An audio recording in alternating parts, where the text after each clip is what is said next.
Welcome to my channel.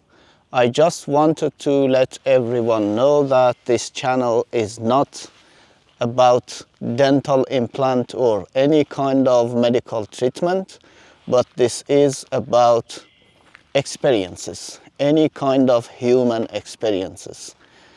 If you have any experience that can be an advice for others and you want to share it with other people, so this channel is your platform. No matter which language, any language, English or other languages. So basically I provide my content is with Persian language because that's my native language, but any language is welcome to this channel.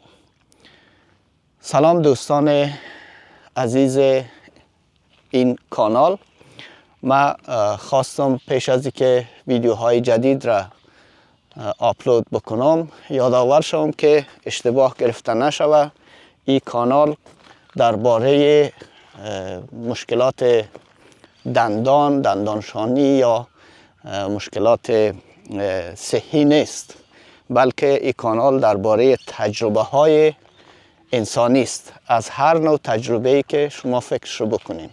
بنابراین اگر شما تجربه‌ای دارید که میتونه یک راهنما برای دیگران واقع شود، میتونین دقیقاً از طریق همین کانال تجربه خود به اطلاع دیگران برسانید تا اونا هم از او استفاده بکنن.